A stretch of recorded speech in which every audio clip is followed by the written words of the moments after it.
Hey guys, welcome to the Daily Word Bible Study, a plain and simple book by book, chapter by chapter, and verse by verse study through the entire Bible. We're currently in Matthew chapter 5, and we shifted over to verse 17, where Jesus shifts thought. He's going to contrast, you can say, good religion versus bad religion. And so he's talking about the law, and we need to understand why he talks about the law. Remember Matthew's gospel. Matthew Gospel presents the Jewish Messiah. We have more sightings of Old Testament prophecies that Jesus fulfilled than in any other of the Gospel writers. So when we get to Luke's Gospel, you're going to see Luke is not going to cite as many um, Old Testament scriptures. And one reason why is because Luke presents, he's a Gentile, you could say, doing what we may call an investigative reporter. And so different perspective, same Jesus, different perspective. So Matthew is now going to showcase what Jesus is saying about following the law, and more importantly, following the law as the hypocritical Pharisees prescribe. So um, let's get back to it. Verse 17 again says, excuse me. Excuse me. He said, don't assume that I come to destroy the law of the prophets. I did not come to destroy, but to fulfill. Now, what Jesus is not saying is that I did not come to keep the law going.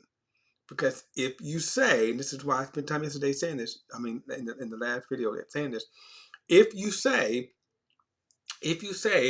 that we have to obey the law, then remember, you have to obey all of the law. That means you have to all 613 commandments. And so when Jesus says here, I didn't come to destroy the law or the prophets, and so the Old Testament is divided actually into 3 sections. However, if we wanted to be more technical, they are divided into the law and the prophets. The section of the books of literature, because those are the 3 sections. So here's what you have as from a theological perspective. The Old Testament is divided into 3 kind of major sections. One is the historical section, which is from Genesis to Esther. And then you have the books of literature or wisdom, which is, you start with the book of Job, and you go all the way to the Songs of Solomon. And then the last section is the writings of the prophets. All right. Now, Jesus doesn't, as you can see, he doesn't divide it that way. He says simply the law and the prophets. Okay. But so the Pharisees, and one of the reasons why Jesus is dealing with this is because he has to deal with the contamination by the Pharisees. And if you want to see something that's relevant, is look at churches today. Most of Christianity, most teaches and practice some form of works for salvation. In other words, they believe you must do something. You must earn enough. Do enough.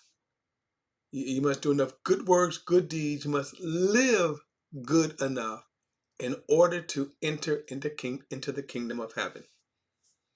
Most of Christianity. And this is why you see most of scriptures, especially with Jesus, it's going to deal with here, the letters of Paul refuting that notion. Now, remember we read in Ezekiel chapter 33 that if you're going to subject yourself to justification, and justification, let me define a couple of words here so you can understand. When Jesus uses the word righteousness, and Paul uses the word justify or justification or just.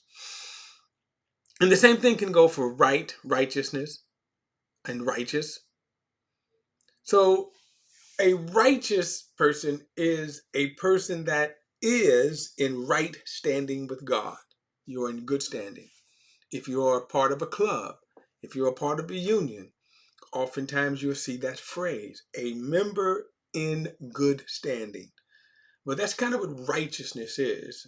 And so the question is, and Jesus is defining this, what does it mean for us to be in good standing with God? Now, to understand that, you have to understand justification. So justification means the legal process for making one right. Okay? So the question is, what makes us right in God's sight? Now, if you say that I'm going to be justified by the law, and remember, most Christians, even though they don't say the law, they may say justification according to their denomination or their theological view. So, for example, a person may say, well, you got to be baptized in water in order to be saved. You got to live right in order to be saved. And so you have to have good works mixed with faith in order to be saved. So every denomination, as I said, in some form, most of Christianity has some form of good works, good deeds, living good enough. And the fallacy with that is you're not listening to God. The fallacy is that what God says is that if you're going to subject yourself for being justified according to the law. And just to be clear, the law starts off with the law of Moses, but it is also every bad religion's standard of righteousness. So even though they may not say we're going to keep all 613 commandments, we're not going to offer animal sacrifices in accordance to the law. The standard of doing good works is based upon the principle of the law. All holiness teaching, all good works is based upon the standard of the law. So the law is sort of the mother of it all. Except the law says you must do all of the law perfectly all the time. So you can live 100 years and you can live right, do everything right for 99 years, but on the day you sin, you wipe away all of that past righteousness. That's the standard of the law. So in other words, you really ought to be thanking God for Jesus and his standard. So the idea is that if you say, I'm going to obey the law, right? Jesus, let me show you something. Because this, no, let's go back. Let's go to Colossians.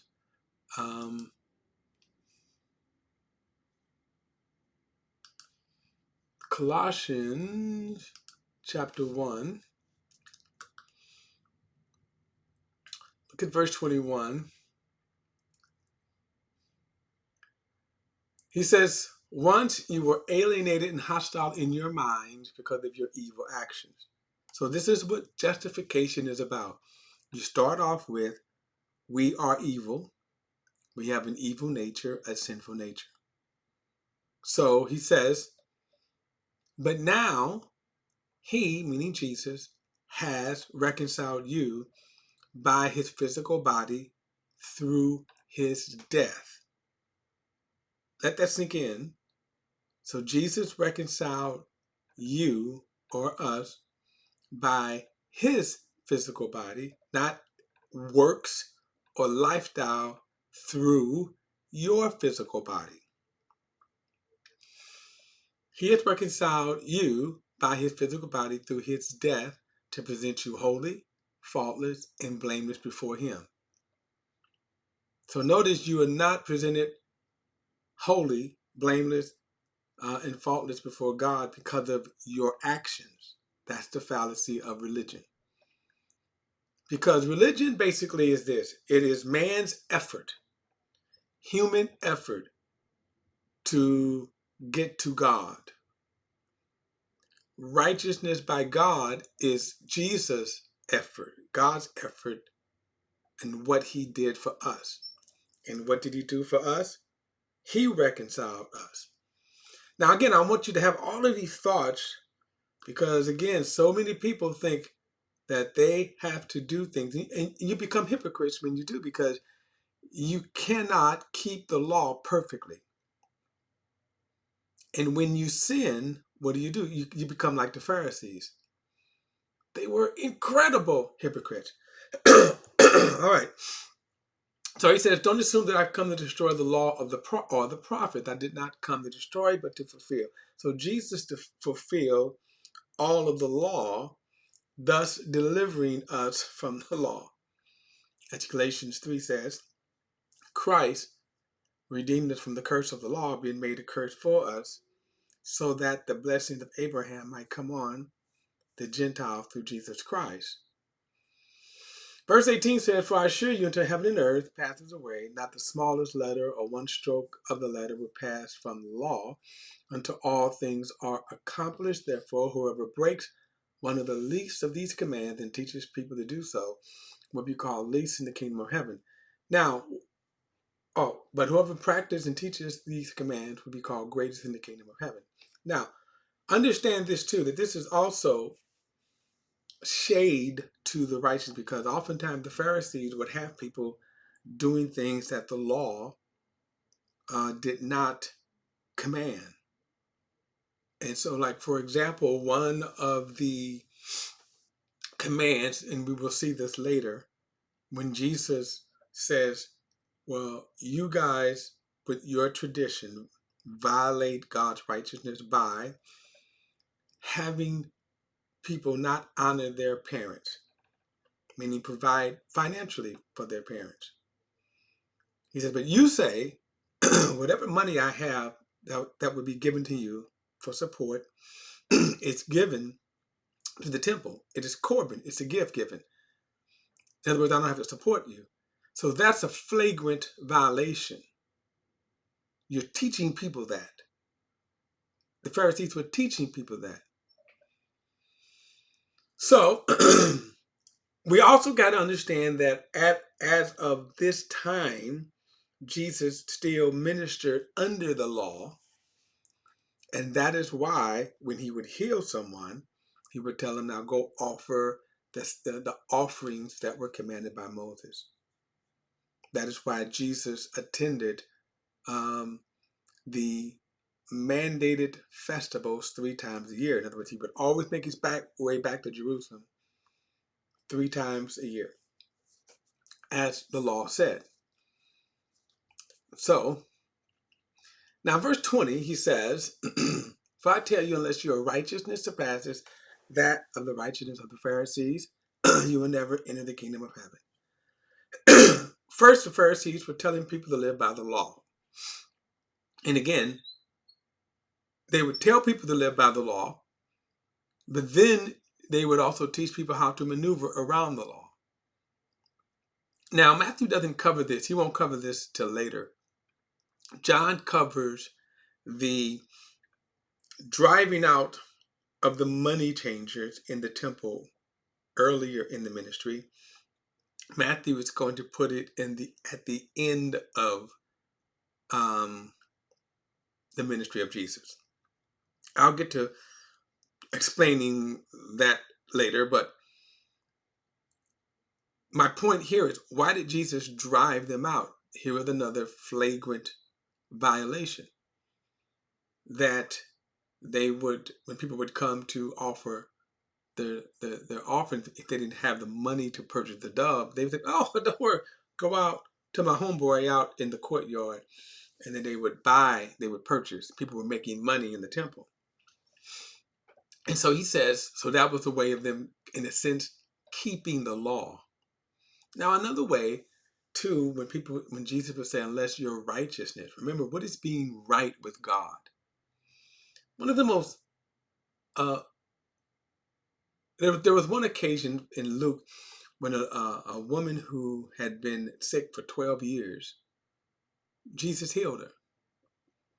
And the Pharisees stood up and go, there are 6 days in which one can be healed.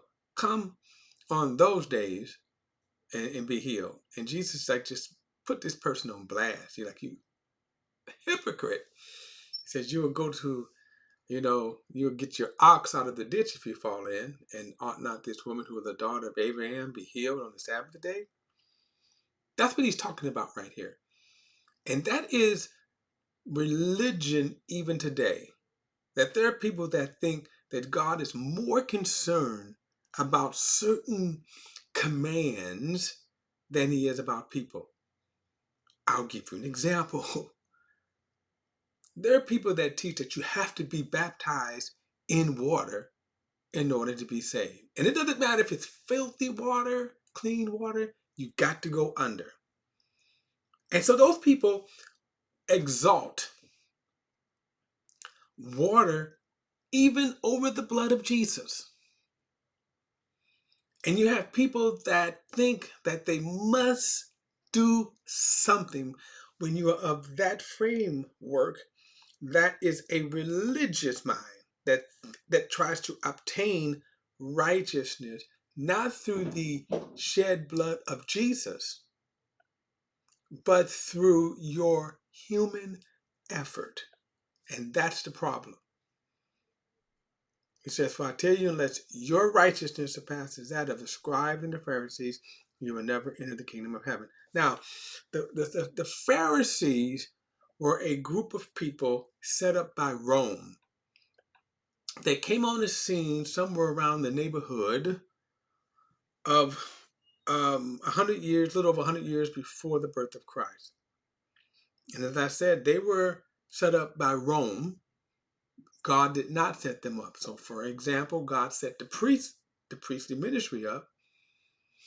Before the Babylonian exile, God set the kings up, but he never set up the ruling body of the Sanhedrin. And so with that, you had the Pharisees, you had the Sadducees.